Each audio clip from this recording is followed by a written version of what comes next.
He is the ATP player who was picked as a potential top player by Novak Djokovic but has never broken into the world's top 10. Although the greatest ever is an open debate between Djokovic, Roger Federer and Rafael Nadal, it's fair to say that the number of Grand Slams the Serbian will finish with does give him the edge.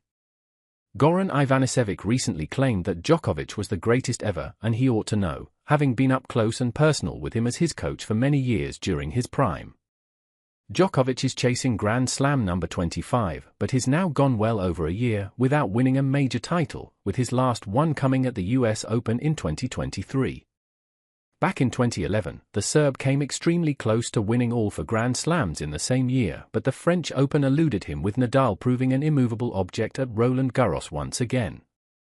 Wimbledon has always been the tournament where he's prospered the most, however, and although he knows what he's talking about when it comes to tennis, one of his predictions made after his quarterfinal hasn't come to fruition. Djokovic talks a lot of sense when it comes to tennis, but his comments on Tomic haven't been proved right, with the Australian player now scratching around on the Challenger Tour.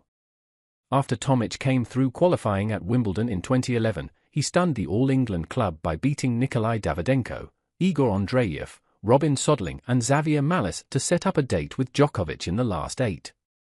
The Australian gave a good account of himself on centre court in the last 8, but Djokovic showed his class to run out a 6-2, 3-6, 6-3, 7-5 winner, going on to win the tournament after beating Tomic. Djokovic predicted positive things for the player, but they've never come to fruition. He said in his press conference, "Look, he's been playing really well today. He's been using the pace fantastically.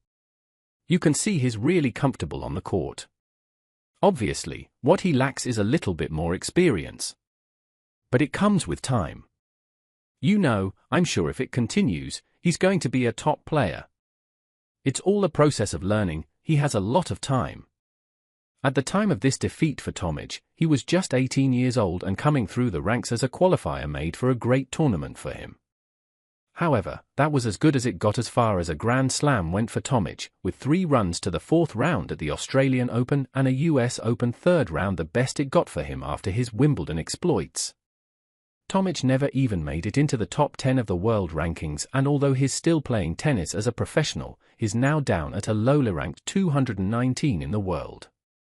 His highest ranking of 17 came in January 2016, and most recently, he was reaching the quarterfinal of a challenger event in Mexico City, losing to Adrian Manarino in 3 sets. Djokovic will go down as one of the game's all-timers, but his claim on Tomic in 2011 goes down as one prediction that he wasn't proven right over.